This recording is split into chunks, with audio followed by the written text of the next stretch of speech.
Hi, and welcome to Talkward. I'm Marty Dundix, editor-in-chief of Weekly Humorous Magazine, and this is Talkward, a fun little podcast where professionally funny people come and tell awkward and cringeworthy stories. My guest today, I'm very excited, and I know that he has many awkward and cringeworthy stories, just because being in this small studio with him, it makes me feel cringeworthy. No? Please welcome Jeff Kreisler. Hi, Jeff. Hello, Jeff, Marty. Jeff is an author. He's a speaker. He's a comedy person, writer, talking head. The final edition. We should mention that. That's intellectual hilarity. Oh, very smart, funny. He's funny the editor. Are you the editor-in-chief? Are you the head person at the final edition? Is you and Tony Hendra? Yeah, I'm the executive producer of the final edition radio hour and something on the website, but I haven't done anything there for years. I think I'm the managing editor. Okay. So check that out. Final edition. TheFinalEdition.com. TheFinalEdition.com, and find out the radio show. That's where it's really happening. And that is weekly. It's pretty much weekly. I mean, it started actually as a radio show broadcast on some stations, and now it's kind of a podcast. So hey, that's where the listeners are. Yeah. We were doing. We've got 7 or 8 ourselves. Seriously, listeners. Well, so what does that translate into? Like $4 million sponsorship, at least. Cool. Talkward. It's those uniques. You need a little button like a morning DJ drive guy, like Talkward. I have that someplace. No. I had like a soundboard that I can play wacky sound effects on my iPad. See, I have kids. Does the same thing. You can just squeeze them and they make wacky sound effects? Yeah, like I'll be in the middle of something, I'll hear bang, bang, bang, bang, bang, bang, bang, bang, doing. So your background is many different things in media. So I met you through the final edition. You were doing radio-type comedy. But on top of that, you write all these books that are on the more smart money side of comedy. So it's a little bit more upper crust comedy, where you're kind of speaking to the intellectual money people. Well, would you say that? Because you also speak at like conferences. You're like a talking smart head on cable television. So what's your business? You know, what kind of comedy would you put yourself in? Because you also do stand-up. You did the Guaranteed Delivery stand-up comedy show here. That's my number one credit. That's actually on my business card. People did Guaranteed Delivery once. Yeah, you'd be amazed how many doors it opens. Oh, thank you. Just the one downstairs. Right. It's just like you can jimmy it open. Yeah. There are many answers to that. I would say that in the context of your question, I think that all the things that I do, all the creative work that's writing and talking about writing, ranges. It's sort of a sliding scale of smart, useful, and funny. And some of the stuff is more towards funny with a little bit of smart and useful. Like my stand-up, like the job of stand-up is to be funny first, and you don't have breathing room to like do a diatribe. You have seconds to keep people's attention. So it's funny first. It's jokes first. I've always done political stuff, so I've always tried to get in some thoughtful, delusional, save the world shit. Yeah. I don't say shit, right? Sure. Cool. And then there's, stuff that I write. Like I've written speeches for governors who gave at the Democratic Convention, and that's content first with some funny in it. Right. Or not politically, this latest book, Dollars and Cents, is all about behavioral economics and financial decision-making, and you're holding it up, and your listeners can see that. And for those watching at home, this is the book, Dollars and Cents, How We Misthink Money and How to Spend Smarter. New York Times bestselling author, Predictably Irrational, Dan something, and Jeff Kreisler. Yeah. And you'll notice on the book cover, my name is smaller than Dan's. I did notice that. Which is okay. He's like sold multiple international bestsellers. He's the lead of this. But while I do know how to stand up for myself, my name is bigger than the word and.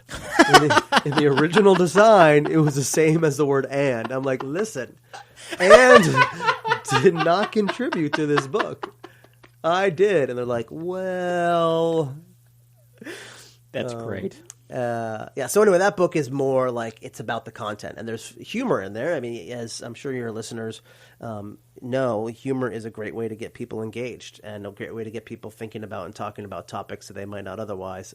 And money and politics, I found, are certainly two of those things that people are hesitant to talk about for different reasons. Yeah. And so if I can use humor to get in there, I can. But you also do behavioral stuff. So you do like behavioral science. Yeah. So when the book was coming out, which has now been a year, it's like you're the mentalist. I am. Are you like the mentalist? I Jeff? actually feel like I wish that I didn't have a moral compass because I have the power to be an incredible supervillain. I have a law degree from top school. I have Princeton. You went to Princeton there, fancy pants. Yeah, that was not law, but still. That's where I studied Russian studies. So I know politics and Russian studies. Did you really? You studied Russian studies? Yeah. And my first book, Get Rich Cheating, had plenty of Donald Trump in it. I predicted this in my dreams. So Russian studies, politics, law. I wrote a book about cheating. I wrote a book now about like human behavior and psychology. And I'm a comedian. Like I pretty much can get away with anything if I just like keep flapping the yaps. But I don't. So anyway, maybe my next thing will be like a more of a fiction, a story of a guy that has all these powers and either fights crimes or gets laid. I don't know. Both. Yeah, you could definitely, because you have the power to manipulate people using. Do I, Marty? Oh my God! Here's. I don't have anything of value.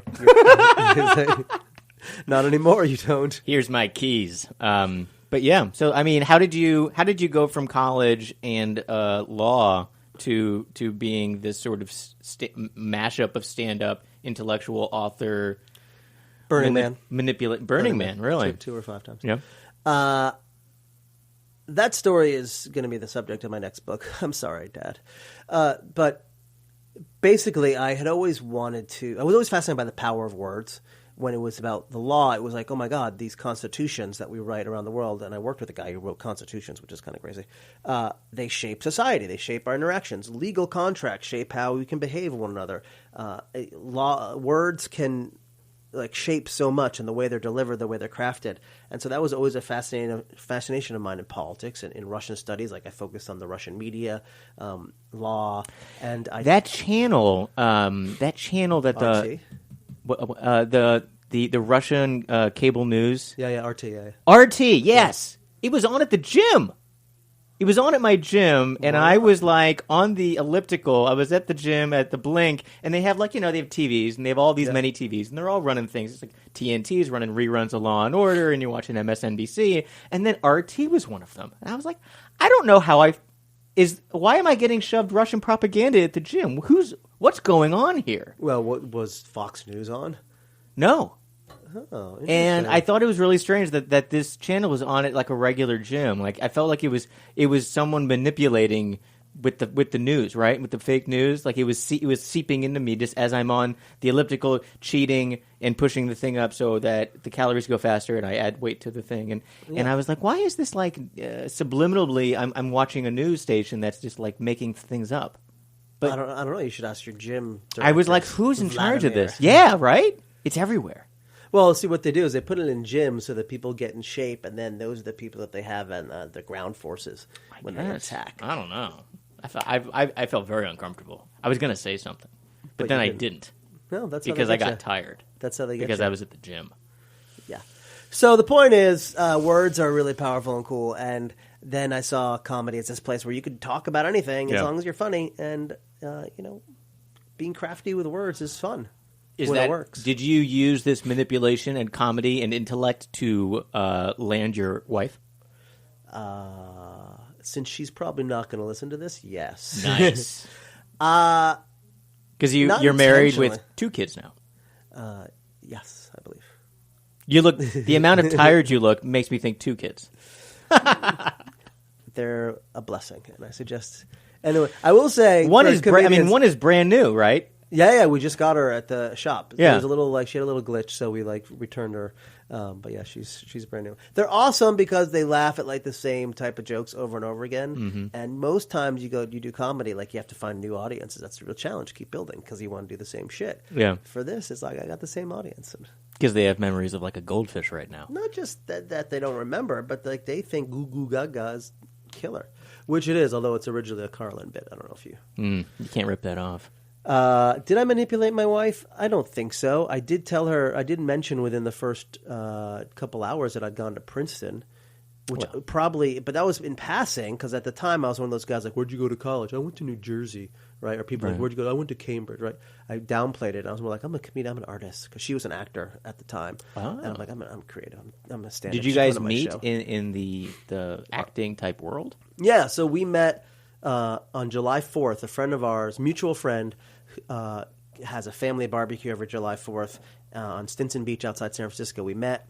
We didn't hit it off, but she was in his like summer intensive acting program at ACT San Francisco, and I was stand-up and also knew this guy at other circles. We didn't hit it off one year. Then the following year we met again at the same barbecue, and that guy, that mutual friend, ended up officiating our wedding. What? Which is That's the great. only place she's ever upstanded me.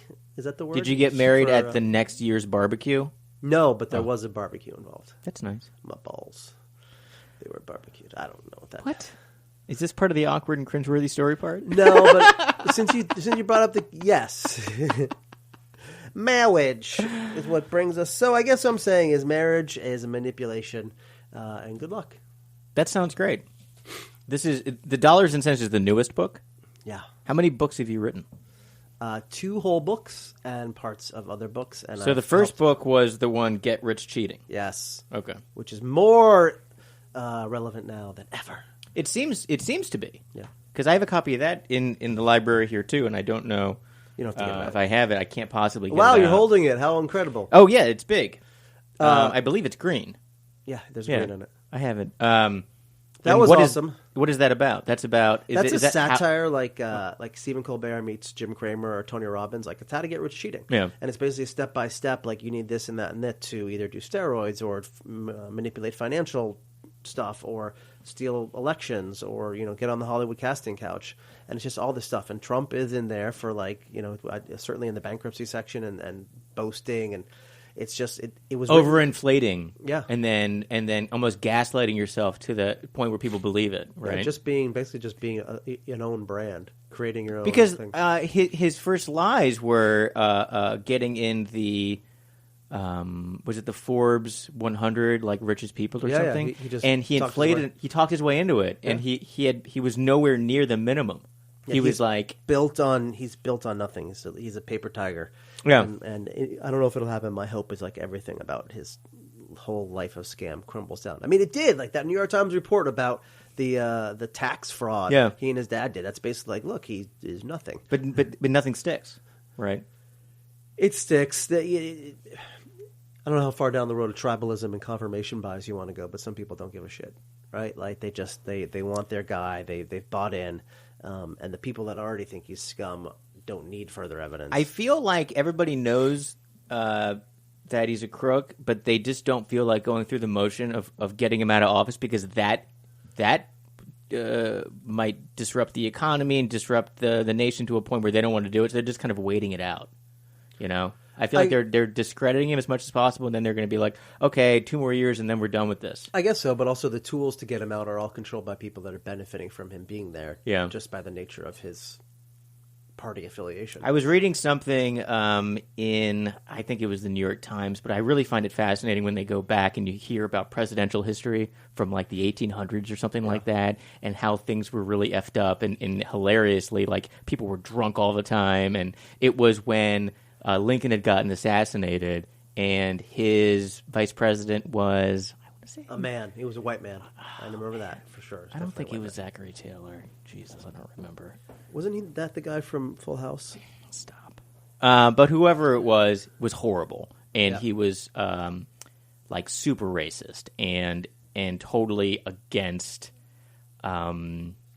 Good things. Well, no, it was right after they were trying. It was like the Civil War had just ended, and he basically was going back on everything Lincoln was trying to do. Yeah. And basically Congress pretty much did everything they could to tie his hands so he couldn't be the president. But he was still the president, but he couldn't make any real decisions, and they pretty much took control of everything, and they would pretty much pass and veto anything that he would do. They would just pass it themselves. Yeah. They blocked everything he tried to do just because they all decided, this guy's terrible, we need to figure a way out of this. That was back when Congress, I guess, wanted something for the country, or they felt like they just had a civil war, so they probably felt like, we got to get our act together. Right. Where, we've had several decades now of pretty comfy living. Have you ever thought about, or did you ever work in politics? Yes. Because you write speeches, so you're a speechwriter, so that's political.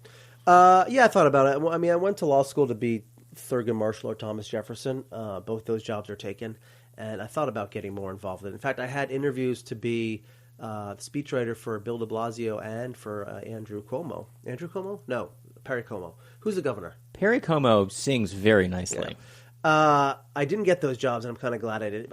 Politics is like, show business has a lot of sociopaths in it. I think that's hello, listeners. Politics has an equally large number, and so does news media for different reasons. And I couldn't work in a place where people take themselves so seriously. Yeah, I think there's important work to be done, and I want to contribute to that. But like day to day, there's also a goofy, wonderful world out there to just be like, it's silly, goo goo gaga. And it seems like everything is a struggle when you're in politics. Like someone's constantly trying to destroy you or sidetrack any sort of agenda you have to help people. Everyone's like, and it's just, again, it reminds me of show business. Someone said to me, someone I work with who was a politician reached out to me recently because he or she was going to appear on some news panel, CNN or something, and wanted like some jokes, and liked it, which I'm happy to do now and then. It's been a while since I'd heard from him or her. I'm obviously hedging my bets here, and I whipped off some, and like he or she never really even said thank you, or it just sort of moved on. And I was telling a mutual friend of ours, and our mutual friend was like, "Yeah, he or she is really considerate and thoughtful for a politician." Yeah, and it's sort of like that. It's like, oh, he or she is really nice for a show business agent, right? Just by some of it, like I don't blame people. It's just the nature of stuff. Yeah, it's like if you hear back 30% of the time, you're like, wow, they're great at communicating. Or just like, and it's like, does your environment change who you are? Like for me, like when Get Rich Cheating first came out, I didn't have as strong a support sort of publicity machine as I did for this Dollars and Cents, and I was just like all self-promotion. And as your listeners probably know, comedians and other people, like you have to do a lot of self-promotion. Yeah. And I just found myself like it worked. I got on TV, I had a regular spot, like it was fine. But like I hated who I was becoming because I had to like lead with me, and I'd much rather hear about other people. It's needy. You feel needy. So needy, and it's just and like the gross. kids call it thirsty. Yeah, that's what I learned from the interns. Although I thought that had to specifically when you hashtag things because you want to get noticed. Yeah. I'm acting too thirsty. That's what I learned. Which is like who? But also, if you don't act thirsty, you don't get what you want. Right. So there's a balance there, and there's a whole. It's a whole mess, and I just come from this delusional background. I'm like, I'm just going to do good work, and I'll get rewarded for that. You won't. Yeah, exactly. Good luck with that. What are you talking about? I'm on the Marty Dundix. That's cast. Right. You're on. Called? It's called Talkward. Oh, right. The Marty Dundix cast. Everybody just unsubscribe. Exactly. Wait, that's Marty? If you're just joining us live on the Are you the only one your age with the name Marty? I don't know. Do you know any other Martys? Marty McFly would have been like 60 by now. I don't know. I think there are other whenever I meet another Marty, they're usually fun people. I think it's kind of built in. It was a very popular name up until the moment where the Ernest Borgnine they did a live show of there was a play called Marty, right? And it's just about this absolute loser, and it's very depressing. Yeah.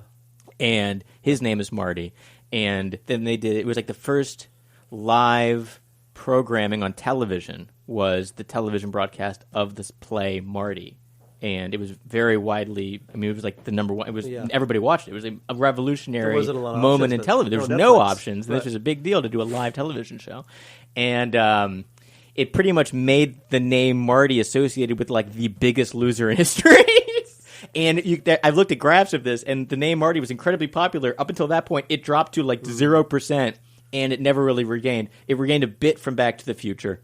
Yeah. Then it got cool again. But I mean, it's up there with Walt. Like you don't really see that many. There's a Walt's or Gerald. I mean Jerry. You hear some Jerrys, but I mean, yeah. I think they should. Atticus. Really don't see that many Atticuses anymore. I have a friend who's got an Atticus, and his sister is. I don't remember what it is, but it's something equally. Finch. Probably. Finch. I think they have a dog named Finch. What if Alexa wasn't named Marty? Wouldn't that be wild? I think the shit like Alexa. I'm always kind of surprised. Alexa's like got soft consonants. You think they'd have like a hard consonant there, right? And what about the person who's named Alexa?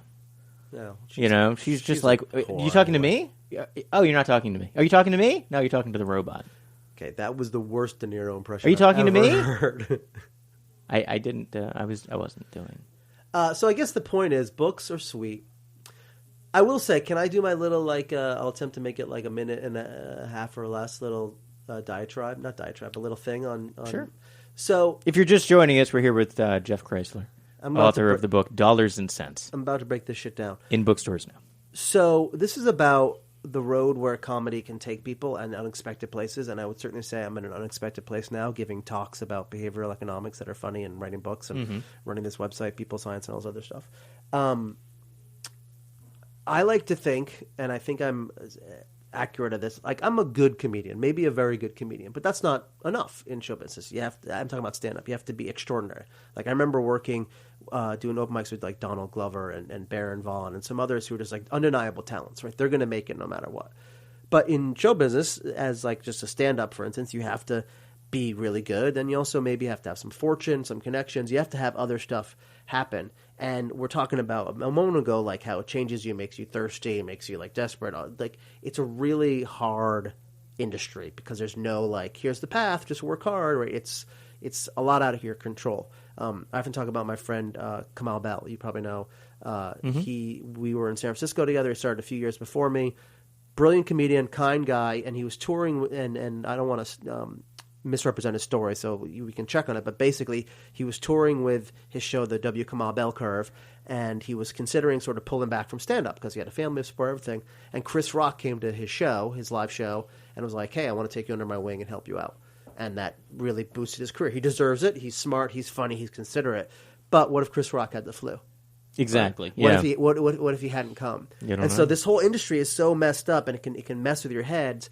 And I'm now at this place where, like, I still wish I had my own version of the Daily Show. I still wish there's still like a little bit of that wishing I had that other thing. But at the same time, I went through the doors that were open, and I'm doing stuff where like I can be funny. I'm getting feedback. I'm getting paid, which is nice.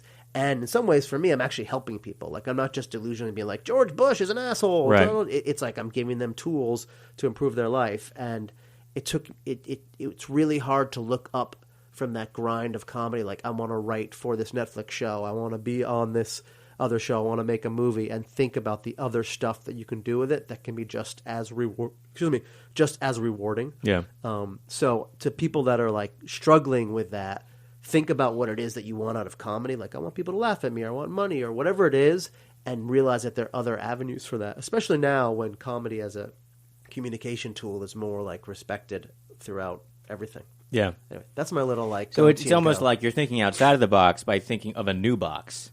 Yeah. So instead of going after the one thing that everyone's going after, what can you? It's like zigging and zagging, right? Yeah. So you zag and you find that other thing where you can be the only one at this thing, yeah. Or just be open to it, even if you don't like actively pursue it. Like when I got hired to write for this TV show on Current TV, it was a news show about with Governor Jennifer Granholm was the host, and it was progressive, and I thought about it in terms of like a clock. If like both hands at 12 midnight are, I get to create and star and produce my own version of the Daily Show. That's my ideal. Yeah. Like how far afield is this work option? Is it like 1 o'clock, or is it down at 6 o'clock?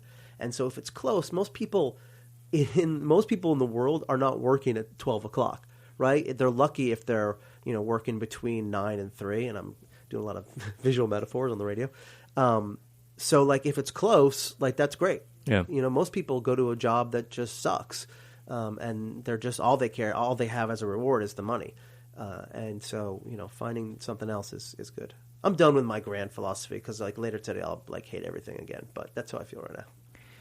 It's a trade-off, doing a job to make more money versus doing a job you really like to make less money.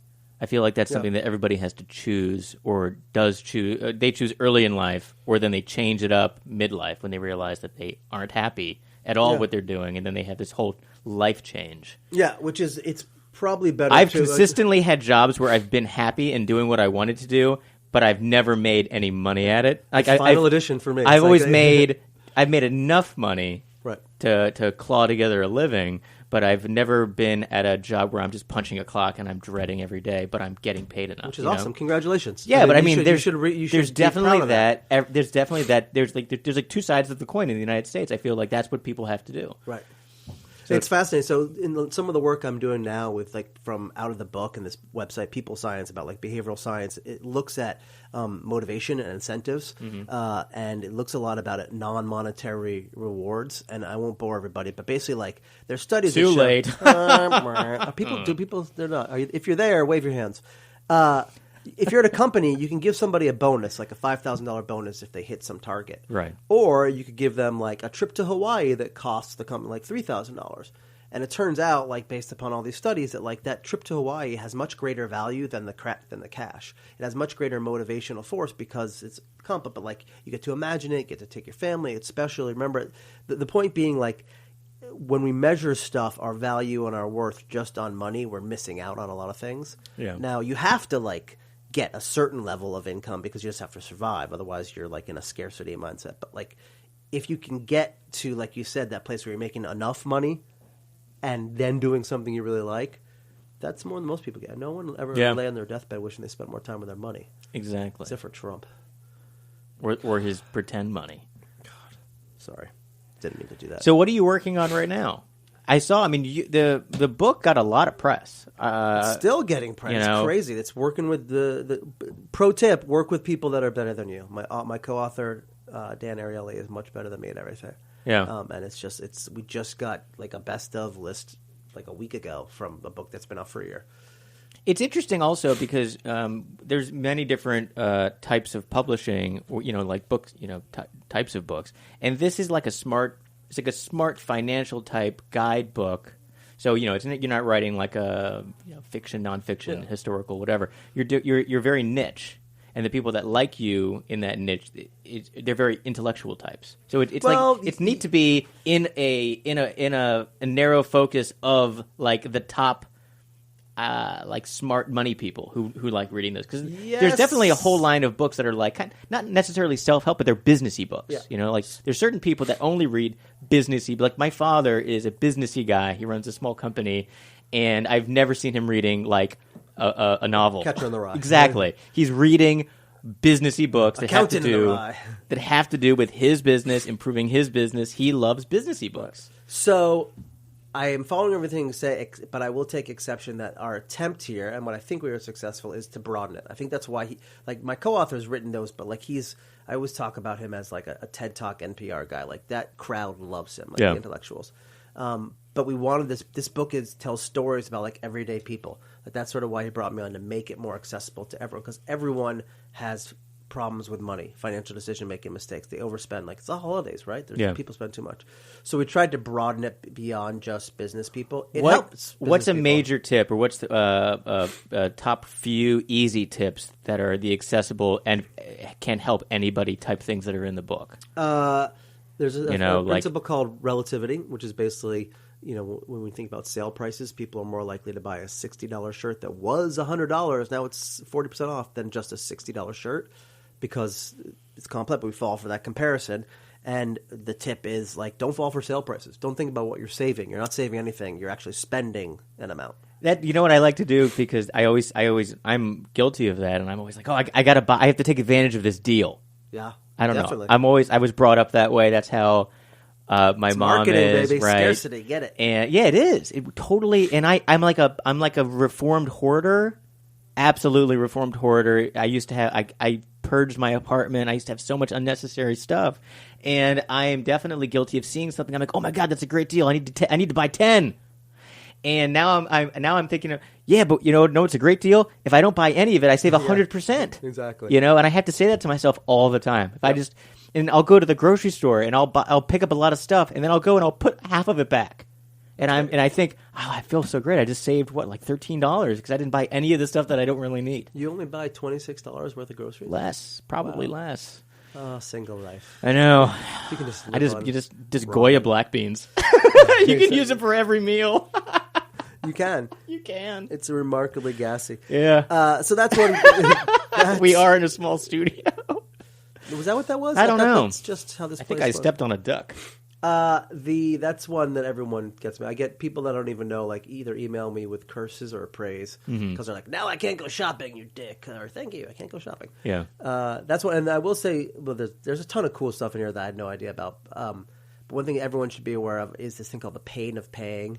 How paying actually stimulates the same region of our brain as physical pain, right? When we hand over cash. And that is good, right? Pain has an evolutionary purpose to make us pay attention and think, is this a good idea?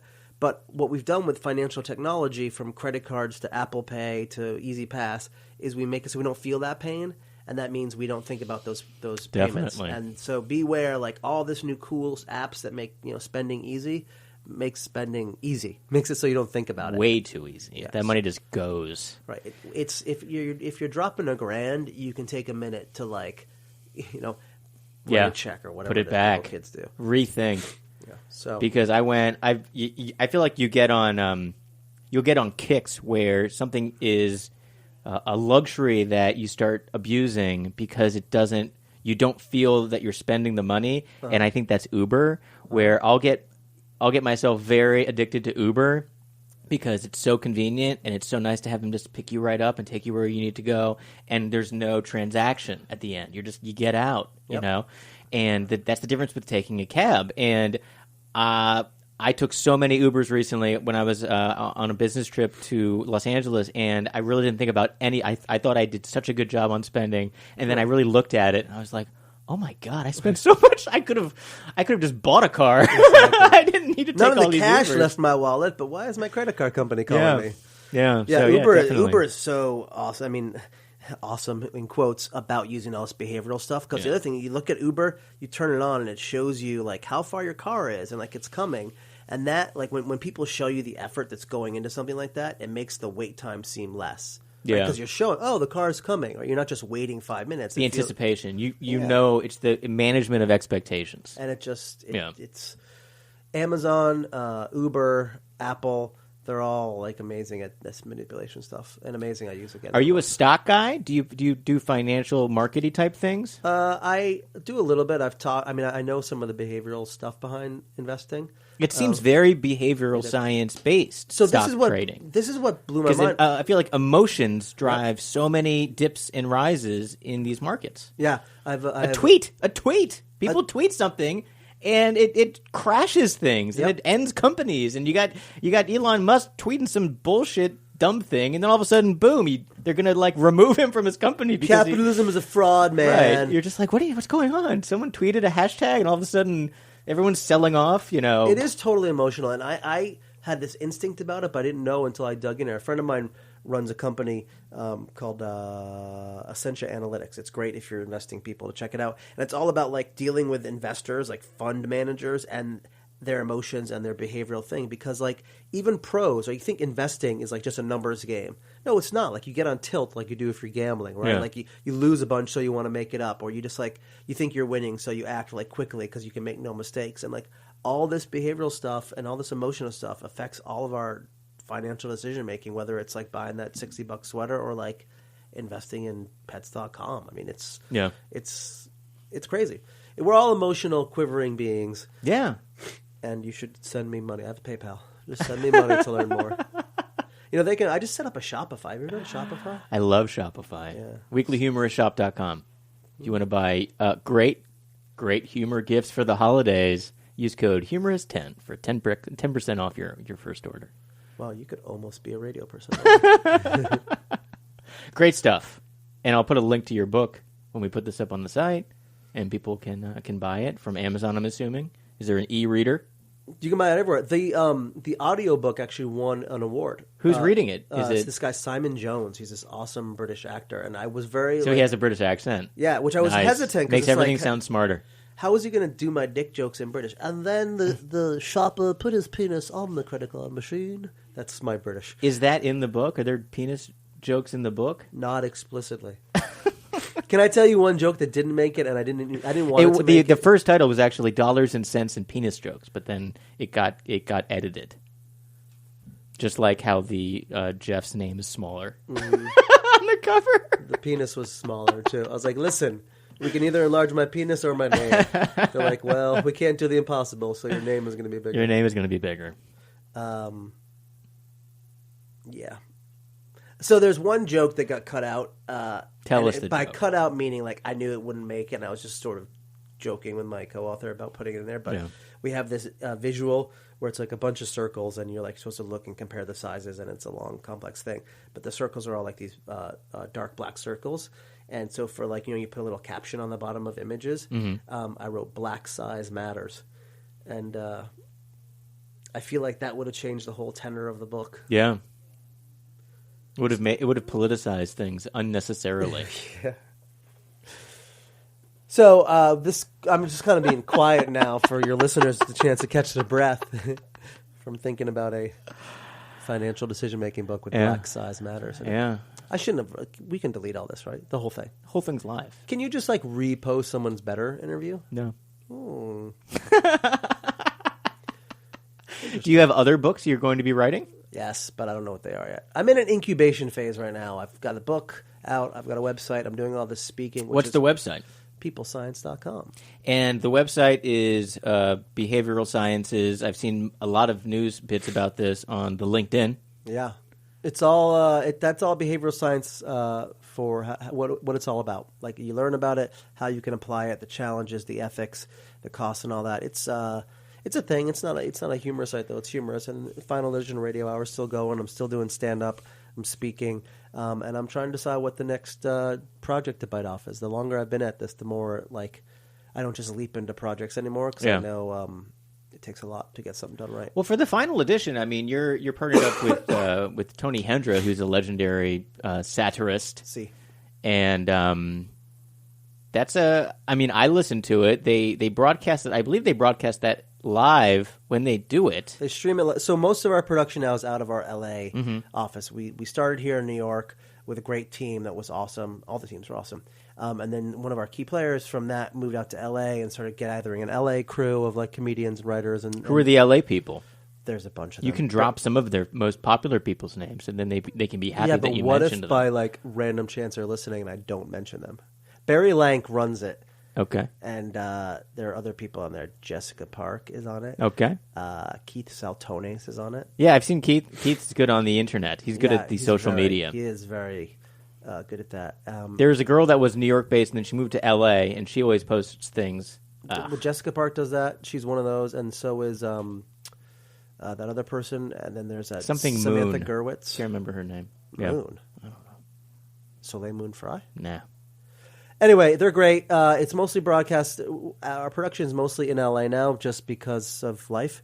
And they Facebook Live their recording sessions, which sounds fun. Great. It's very funny. People should check that out. TheFinalEdition.com. The Final Edition Radio Hour. Very topical. Sometimes.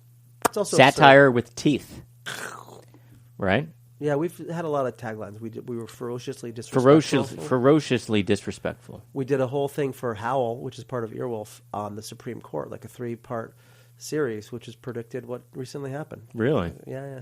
Earwolf's great. How'd you get looped in working with them?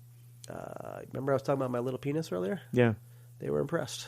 Really? They said, can you do this audio-wise? Incredible low expectations. I don't remember how we got hooked up with them. I think one of the people, one of the higher-ups was a fan of the radio hour and said, hey, come over here. And we did. And we were like, hey, we should be on your network. They're like, no. Instead, how about you make this one-off? Yeah. And then we won't talk to you again. And they did. That's great. They followed through. Yeah, podcasting is something, right? It's very popular. How are you feeling? Are you okay? You mean like right now or in general, like about life? Right now. I feel pretty good. I just had a sip of something. Yeah. So what happens here? Do people just we wait until everyone leaves the room? We just keep talking until like you can tell there's 0 listeners. Do you have a awkward or cringeworthy story for me? Yeah, I have a lot. Let me think. Try to think of one that's here's one. That's funny. Let's cut right to the real pain. I was in New York for a few years back. This is probably back in 2003 or 4. And at the time, particularly when I was on the road, I was doing political stuff. I had this bit that I loved. It actually won me the Bill Hicks Spirit Award because it was on the tape that got there. And it was like this long rant about blaming stuff, and I end up like just sort of like losing my mind, and like I end up on the floor, and I end up like prone, and it's like really intense and engaging when it goes well. I was invited to do a show in the drama bookstore, on 40th. I think they're closing it. In the basement, they had this cool performance space, and the person who invited me was one of the writers on The Daily Show, and also someone ended up being an executive producer. And there were a bunch of people from The Daily Show there. And to me, The Daily Show was like the holy grail at the time. Like, I want to work on this show. And I made the decision, I'm not going to do just like traditional joke, like my set that's just like, hey, George Bush did this, wacky punchline, haha, laugh. Like, I'm going to do this bit that's like a 3-minute bit out of maybe like an 8 or 10 minute set, and I'm going to do it because it's special, right? It's been killing it. It's won this award, and I was doing, my set was going fine, and I did the bit, and it was just fucking pure crickets. It was just like that deathly quiet that happens, right? Yeah. And I didn't connect. The sound of bombing. It did not connect. I recovered and finished my set a little bit, but you could just like feel it go away. And I remember like people were going out for a drink after, and I couldn't. I remember like I'd driven in for some reason. I think I was picking someone up from the airport before, whatever. And I remember sitting in my car and watching people walk, and just like this empty like feeling. And at the time, I'd only been in the city for a while. I'm like, oh, I'll get another shot at that. And I did. Like, I had opportunity. Like, I applied for writing. I made, I got writing packets through and all that. Never hired. But, like, looking back, I'm like, you make these choices, right? Now, if it had killed... Do you think that if it had killed, things would have ended differently? I don't have any idea. Would there have been a ripple effect that would have changed your entire professional life that night? Maybe. Sliding doors, right? Wow. You never know. I mean, I don't think they would have been like, oh, my God, here's a show. Yeah. But, maybe somebody there would. You know what show I love that's on right now is that Netflix, the Patriot Act. God, wow. Couldn't get that out. Totally epileptic. Yeah. Patriot Act. I haven't seen it. With Hassan Minaj. Yeah. Yeah. He's great. It's like watching a kind of a, he calls it a woke TED Talk. Yeah. Very entertaining. There's a lot of both platforms for comedy and comedy stuff out there. Yeah. It's not all great, but there is some great stuff that I don't think would have found a home in a previous era. Yeah. And I'm going to do it now with behavior. Hey, you ever notice, if you think about it, okay, comedians like a Seinfeld or a Larry David are like, hey, do you ever notice people do this stupid shit? Behavioral scientists are like, yeah, and this is why. So somewhere in the middle is me going, hey, give me some money. Well, that sounds great, Jeff. Everybody go to Jeff's PayPal and just give him money. Thanks for respecting that scab I just ripped off my fucking life. Like, instead of being on The Daily Show, I have kids. That's pretty much what it comes down to. It's a trade-off. Dick. At least, well, I mean, a TV show is not going to care for you when you're senile and old. It might. Well, that's true. Residual checks. The book is called Dollars and Cents. Yeah, the other book is called Get Rich Cheating. The other book is called Get Rich Cheating. They're in bookstores. They're online. You can go to Jeff's website, which is what? JeffKreisler.com, Kreislar. JeffKreisler.com. Thanks for coming on Talkward. Thanks for having me, and thanks for living up to the name of the show. Where can people find you on the Twitter or the Instagram? At Jeff Kreisler? Everything is at Jeff Kreisler. That's good. And I don't Instagram. I've made a decision. So Facebook. So no one's Twitter, seeing photos LinkedIn. of your life. No one gets to peek inside the magical life of Jeff. I don't want to intimidate people. I was an Instagram model before it was a thing. What were you modeling? Like airplanes? Like model airplanes? You know what? I don't want to reveal all my secrets, but let's just say the bubble butt didn't start with Brazilians. I don't know what that means. Can we erase that? Idea. Are you still recording? This whole thing is live. It's fine. No one's going to listen to this. My phone is blowing up right now. Is it? Thanks for listening. This has been Talkward. I'm Marty Dundix, Editor-in-Chief of Weekly Humorist. Please visit us online at weeklyhumorist.com. The next Guaranteed Delivery live comedy show is at the Mailroom 110 Wall Street on January 9th, so check that out. For more information, check out weeklyhumorist.com/guaranteed delivery. And follow us at Weekly Humorist and at Talkward. I'm Marty Dundix, at Marty Dundix. And this has been Talkward. Thanks, Jeff. Thanks. All right. We'll see you next time. Talkward is distributed by Humorist Media. Oh, and we have a sponsor. That probably shouldn't say that for the We're sponsored by Swill, the liquor store in your pocket. Go to getswill.com and use the code FUNNY5 for $5 off your first order. All right, now we'll see you next time. Bye, Jeff.